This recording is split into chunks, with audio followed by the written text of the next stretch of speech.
La Fondation Charles de Gaulle avait prévu d'organiser le 3 novembre, mardi 3 novembre 2020, un colloque important sur la souveraineté en question, et une façon de mesurer la vision gaullienne à l'épreuve du présent, que nous avons dû annuler pour des raisons que chacun comprendra, en raison des nouvelles consignes liées à la crise sanitaire. Il faut dire d'abord que ce colloque n'est que reporté, il aura lieu dans un avenir proche. La thématique est d'une richesse et d'une permanence et d'une actualité qui ne sont absolument pas, bien entendu, remises en question.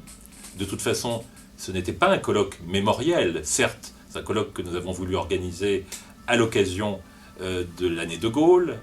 au moment notamment de l'anniversaire de la mort du général de Gaulle. Le président de la République devait s'y exprimer sur cette question fondamentale de la souveraineté,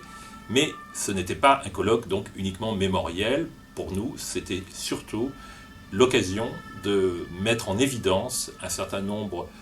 de vérités, de principes, d'idées qu'avait formulées le général de Gaulle, qu'il avait mises en œuvre et qui aujourd'hui peuvent présenter une grande utilité pour appréhender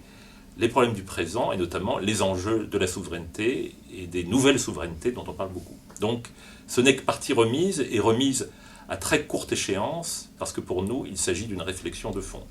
Le deuxième élément important, c'est que nous avons prévu, à l'occasion de ce colloque, de publier un numéro de la revue Espoir, qui paraîtra en début de semaine prochaine, et qui est consacré à ce sujet, et qui va avec le colloque. Alors le colloque n'est que différé, mais la revue Espoir, elle, va bel et bien paraître, avec un dossier sur le même sujet, avec des articles de fond, des articles évoquant les différentes facettes de ces enjeux de la souveraineté, évoquant aussi des témoignages d'époque. Donc c'est un numéro très riche qui, d'ores et déjà, nous permet d'entrer dans cette réflexion que les événements nous conduisent à différer un peu. Et puis dernière chose que je voudrais souligner, c'est que certes, cette année de Gaulle et le fait que nous ayons dû, hélas, notre grand regret, différer cette manifestation importante qui, encore une fois, donnait l'occasion au président de la République de s'exprimer sur un sujet capital dans le cadre de l'année gaulienne. Au-delà de cela, je pense que cette perturbation profonde que les événements apportent à cette évocation du général de Gaulle, c'est une façon pour le général de Gaulle d'être présent plus que jamais, parce qu'en réalité, nous sommes au cœur des sujets qui habitaient son personnage, sa politique, toute son existence, c'est-à-dire comment assurer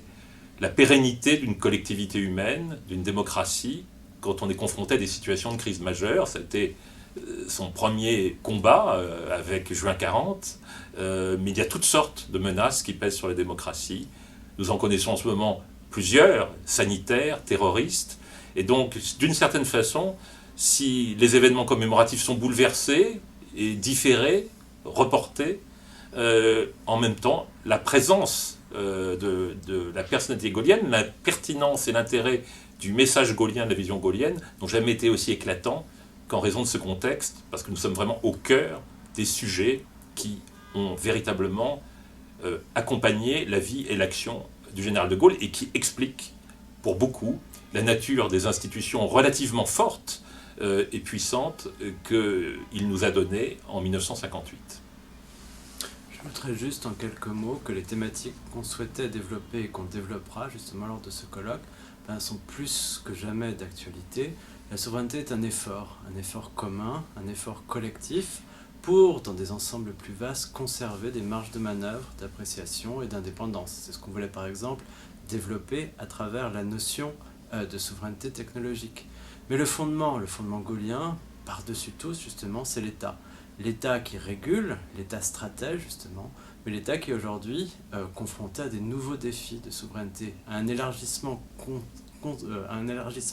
constant du périmètre justement des défis qui se posent à lui, la souveraineté alimentaire, la souveraineté sanitaire, la souveraineté numérique, autant de thèmes qu'on souhaitait développer, qu'on développera en détail justement.